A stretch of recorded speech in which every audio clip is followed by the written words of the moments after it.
Mission du véhicule, donc une arme individuelle, une arme collective que vous pouvez voir là-haut, donc une arme lourde de plus gros calibre. Mais ces 4x4 ultra légers sont surtout équipés de lance-roquettes et de grosses mitrailleuses capables de tenir en respect les groupes de combattants rebelles. Thierry est le chef de cette unité qui comprend une douzaine d'hommes et 3 véhicules. Comme chaque jour, il quitte l'aéroport pour effectuer des patrouilles. Ces hommes pourraient être la cible d'attaques terroristes.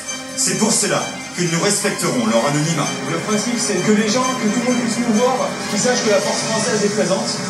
Et à partir de là, c'est le téléphone arabe, tout le monde sait qu'on est là, qu'on est présent. Et ça permet de dissuader un groupe de se former ou bien simplement des extrémistes de résider dans la région. À Bamako, la population est plutôt favorable à l'intervention militaire française. Mais Thierry et ses hommes restent sur leur garde. Là, la patrouille en zone urbaine est un peu plus difficile parce que vous avez énormément d'accès qui convergent sur la route principale qu'on utilise, qu'on emprunte. Donc ils sont obligés, les patrouilles font énormément de bouchons d'arrêt pour éviter qu'il y ait une insertion de véhicules ou de mobylettes dans notre dispositif. En ville, la menace peut venir de n'importe où. Mais plus encore que les attaques de rebelles, les hommes du CPA-20 redoutent par-dessus tout un ennemi indirect et invisible, les IED. Ces images ont été filmées par les djihadistes en Irak ou en Afghanistan. Ces bombes artisanales sont leurs armes favorites. Placées sous les abords des routes ou sous les ponts, elles sont déclenchées au passage des véhicules militaires. Et lorsqu'on voit la puissance de certains de ces engins, on comprend que les hommes du CPA-20 soient sur leur garde.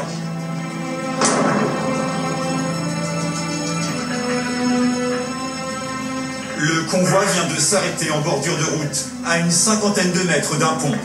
Une cible potentielle des djihadistes. Ce pont-là, donc fait de façon assez artisanale, il y a énormément de cavités, de tas de cailloux et on va dire de la végétation qui pourrait aider à dissimuler donc un engin explosif improvisé. Celui qui signifie le partir seul en avant va essayer de voir, va essayer de lever ou non de la matière explosive. Et à l'issue, on reprend l'itinéraire ou bien on marque la position pour pouvoir ensuite demander à des spécialistes de venir sur zone. Ces chiens démineurs ont l'odorat formé pour repérer les charges explosives. En 5 minutes, toute la zone est couverte et aucune bombe n'est à redouter. Pour le soldat, c'est une source de stress importante parce que l'engin explosif improvisé, ça arrive n'importe où, à n'importe quel moment, en tout lieu, tout moment, donc c'est très dangereux et ça demande au soldat d'être vigilant H24 pendant toute sa patrouille, à tout instant. Les soldats français feront 3 arrêts de ce type pour s'assurer qu'aucun engin ne puisse exploser sur leur passage. Pour identifier d'éventuels terroristes infiltrés, les soldats du CPA-20 sont aussi chargés d'effectuer des opérations de reconnaissance. Et ce matin-là, Thierry a rendez-vous dans un petit village avec le chef local. C'est leur première visite. Alors les hommes sont méfiants. Ça nous permet au final de déterminer un petit peu l'activité politique et religieuse et de connaître les ethnies qui sont en place dans tous ces villages. Parce que certaines sont plus ou moins extrémistes que d'autres. Donc voilà, on classe les villages, on sait un petit peu de ce qu'il en ressort, s'il y a une source importante de renseignements à recueillir ici ou non. Ça va? Très bien, et vous? Ouais, ça va bien. Ouais, c'est super. Ouais, ça va. L'accueil du village va s'avérer chaleureux. Le chef des tribus va les recevoir dans le seul bâtiment officiel, l'école. En fait, on va dans tous les villages. On est là pour une sécurité, pour être sûr que les djihadistes soient partis, que tout est calme. Depuis que les soldats français sont là, accompagnés par les soldats maliens et tchadiens, vraiment on peut dire qu'on est à 80% pour la sécurité. Le village semble acquis à la cause française. En confiance, le chef de groupe, accompagné d'un gendarme malien, va demander aux autorités locales de les aider dans leur mission de surveillance des djihadistes. Si vous n'avez pas quoi que ce soit, ou si vous avez des questions, n'hésitez pas à appeler. Je l'aurais mis de toute façon, nous on est là. L'équilibre politique reste ici très précaire. Pour apaiser les esprits, les militaires vont écouter près de 2 heures les doléances des dignitaires du village. De la sécurité au problème d'approvisionnement d'eau. Tout tout est passé en revue. En établissant cette relation de confiance avec la population, les Français espèrent éviter un enlisement du conflit, comme en Afghanistan. La confiance s'installera, on pourra avoir du renseignement plus précis, plus poussé, et nous aiderons à sécuriser totalement le pays. Et sans ce renseignement-là, sans ces villageois, notre mission est quasiment impossible à réaliser. Merci. Mais les hommes du CPA-20 ne font pas que des missions aussi calmes en apparence. Ce sont des commandos capables d'effectuer tout type de mission.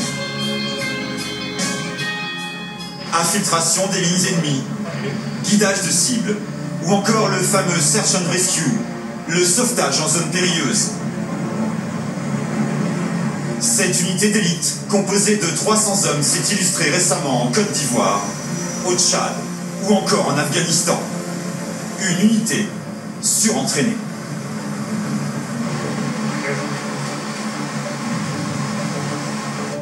Retour en France. Base aérienne de Cazaux, à quelques kilomètres du bassin d'Arcachon. Nous retrouvons les commandos d'élite du CPA-20. Aujourd'hui, l'unité doit se préparer à prendre d'assaut la tour de contrôle d'un aéroport dans un pays tenu secret. Nous avons obtenu l'autorisation de suivre ces manœuvres. Bonjour à tous. Le but de la mission va être de sécuriser et de prendre le contrôle de la partie aéroport au niveau de la zone. Au niveau de la situation ennemie, on peut s'attendre donc pour l'instant à une faible résistance et donc un renfort ultérieur au nord de la zone type pick-up avec armée 12-7 et 14-5 à l'arrière. Une fois le briefing terminé, les membres du groupe d'assaut préparent leur matériel, leurs armes et leur camouflage. Cette mission n'est qu'un exercice. Pourtant, l'ambiance est tendue et les hommes sont concentrés. Des fois, on part en mission, on effectue justement une spécialité bien précise pendant 3-4 mois. Là, c'est ce qui s'est passé dernièrement. Il y a des procédures parfois qu'on ne voit pas pendant quelques mois. Et lorsqu'on se remet dedans, justement, eh ben, on a toujours une petite appréhension. Et après, avec l'entraînement, lorsqu'on revoit tout ça, eh ben, justement, le but, c'est que ça disparaisse le plus possible. Le jour où on n'a pas cette appréhension, bah, on peut se dire qu'on est peut-être trop sûr de nous. C'est l'heure d'embarquer. Les deux commandos parachutistes prennent place à bord des 2 hélicoptères Puma de l'armée de l'air. Ils ont une petite trentaine de minutes de vol pour se concentrer et répéter leurs gestes. À quelques kilomètres de là, 2 Alpha Jets se préparent pour assurer l'appui aérien de la mission. Si des groupes armés prennent à partie les commandos du CPA-20, les avions pourront effectuer un bombardement. Les hélicoptères atteignent enfin leur objectif. À bord, les visages sont crispés. L'exercice ne se fait pas à balles réelles, mais les risques de blessures et de chute existent. La simulation d'assaut ne se fera pas en parachute, mais le long d'une corde, en race mode depuis l'hélicoptère. Le moindre faux pas peut coûter très cher à ces soldats.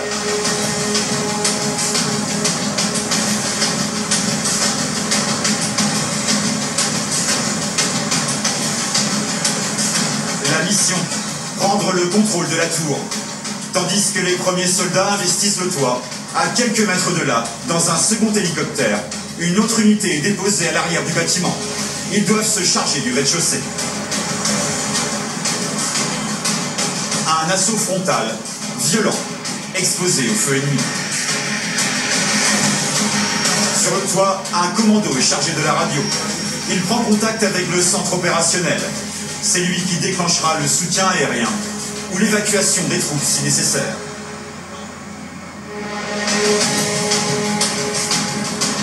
Les 2 groupes d'assaut vont maintenant investir le bâtiment. Immédiatement, 3 hommes montent dans la tour de contrôle. Le second groupe, lui, sécurise le rez-de-chaussée.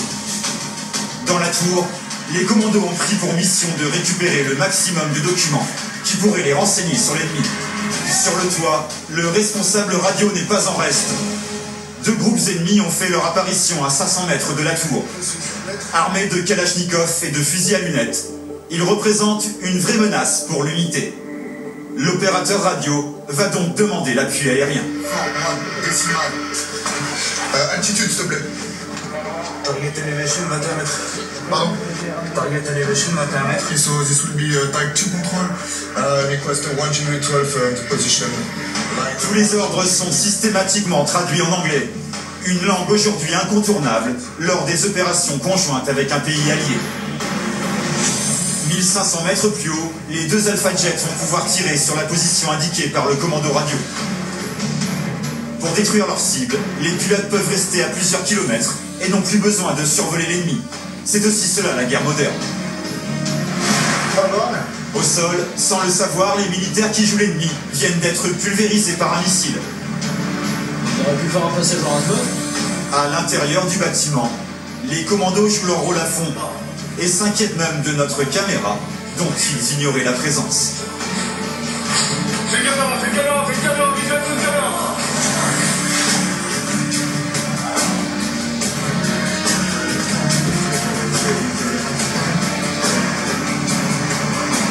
Moins de 15 minutes après le début de l'assaut, le bâtiment est totalement sécurisé et l'ennemi détruit. La mission est presque terminée. Après un dernier parachutage de matériel, les hélicos peuvent revenir pour la récupération des deux groupes de commandos. Avions de chasse, hélicoptères, troupes d'élite au sol. L'exercice a réuni tout le savoir-faire de l'armée de l'air française. Une des armées les plus puissantes au monde. Chaque année, sur les Champs-Élysées, à l'occasion du défilé du 14 juillet, l'armée de l'air fait la démonstration de son savoir-faire. L'armée de l'air, ce sont 56 000 hommes et femmes. Une flotte de 700 avions, dont le fameux Rafale, prêt à intervenir sur tous les théâtres de guerre. Mais chaque année, ce sont d'autres avions qui déploient notre drapeau dans le ciel parisien.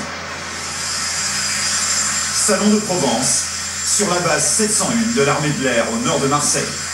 Nous sommes dans le fief de la patrouille de France. C'est ici que s'entraîne celle que l'on appelle la PAF.